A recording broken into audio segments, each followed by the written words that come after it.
Saravá, galera que acompanha o programa Hora Americana. É um prazer para mim estar aqui. Meu nome é Daniel Alberto Dalmoro e eu sou um ouvinte costumaz do podcast.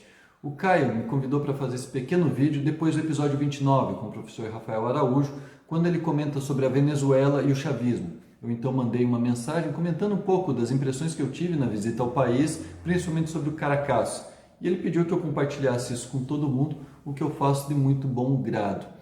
No podcast, o professor Rafael fala que o Caracaço ele é um evento simbólico da historiografia venezuelana. A impressão que eu tive visitando o país é que é muito mais que isso. O Caracaço ainda é uma força política na Venezuela.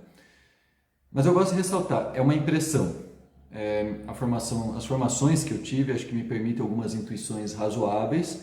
Eu sou filósofo, sociólogo, psicanalista de formação, vários anos aí participando de projetos sociais, populares, mas eu não sou um especialista em Venezuela, não sou um estudioso. Então eu quero frisar muito que é uma impressão que eu tive na visita ao país.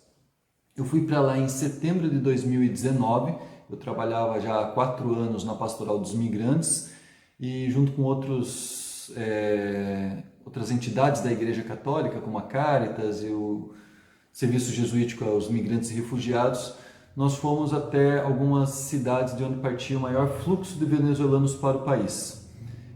O meu grupo ficou responsável pelas cidades de Ciudad Guayana, Ciudad Bolívar e Tucupita, que ficam mais ou menos na região central a leste ali da Venezuela. Como fomos pela Igreja Católica, nada mais natural que lá também sermos recebidos pela Igreja Católica do país.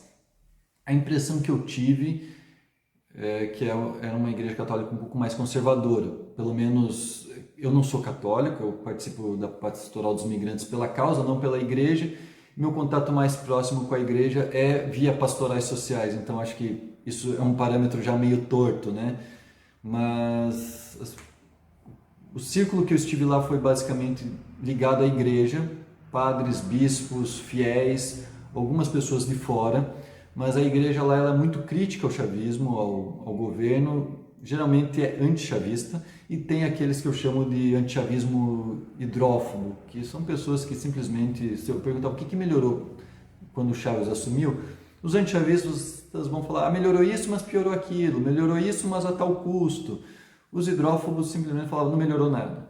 Então, vocês ouviram no podcast aí, teve uma série de melhoras nos indicadores socioeconômicos, não tem como dizer que não melhorou nada. A gente que fala isso é porque nega a realidade. Eu não vou conversar sobre o sexo dos anjos com gente que não tem, no mínimo, um pé na realidade, que a gente consiga estabelecer uma conversa razoável. Então, minha impressão foi muito a partir dessa conversa com esses antichavistas e esses críticos do chavismo com quem eu tive contato nesses 10 dias que eu passei na Venezuela. A situação do país que eu encontrei lá era, dá para dizer, desesperadora.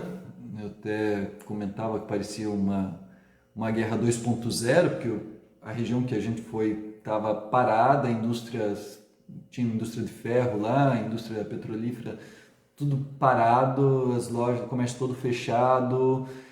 E era também uma Biafra 2.0, porque o embargo econômico é uma lógica de sofrimento para a população terrível. Você não tem as coisas mais elementares. O pessoal aqui na imprensa falava da questão da inflação na Venezuela e tudo mais, mas a inflação porque não tem comida, porque não tem remédio, porque não tem papel higiênico, porque não tem o básico do básico. Só para vocês terem uma ideia, chegando lá, depois de 20 horas de ônibus, eu tive ciático, começou a me pegar um pouquinho e eu esqueci de levar remédio do Brasil. E aí eu pedi para a moça da Caritas que estava lá nos atendendo um Dorflex, um relaxante muscular. Ela precisou ligar para uma conhecida que trabalhava numa clínica particular para ver se conseguia. Depois de 3 horas, eu ainda me queixando de dor, alguém do meu grupo perguntou o que eu tinha e falou, não, eu tenho aqui um relaxante muscular, me deu. Mas em 3 horas eu não tinha conseguido comprar um relaxante muscular, não tem aspirina, não tem comida. As pessoas moem os frios para fazer durar mais e essa comida chega ou vem de Caracas, o pessoal que traz de Caracas, ou traz do Brasil. Então a situação lá realmente é bem era pelo menos, eu acho que não melhorou muito, era bem desesperadora. E é curioso porque nessa situação dramática em círculos antichavistas, eu não vi muito, o pessoal não costumava culpar exatamente o chavismo pela situação que tinham chegado. Se responsabilizava o Maduro por não achar soluções, mas eu não escutava muito, isso é culpa do Chaves. Eu não sei se isso é porque a situação era tão desesperadora que você não quer saber de quem é a culpa, você quer saber para onde é que a gente vai, ou se é porque você tinha uma percepção que a questão ali é muito maior, vai muito além das fronteiras da Venezuela, o que eles estavam vivendo tinha a ver com uma situação geopolítica mais ampla, mas você não tinha uma culpabilização do chavismo pela situação, você tinha uma responsabilização do presidente por não achar soluções. E aí uma segunda coisa curiosa, dentro desses círculos antichavistas que eu frequentei principalmente, é que a oposição também não tinha voz, não tinha vez, o pessoal não botava fé nessa oposição. Você perguntava, eles criticavam e eles perguntavam, e de alternativa? Entrava meio não tem.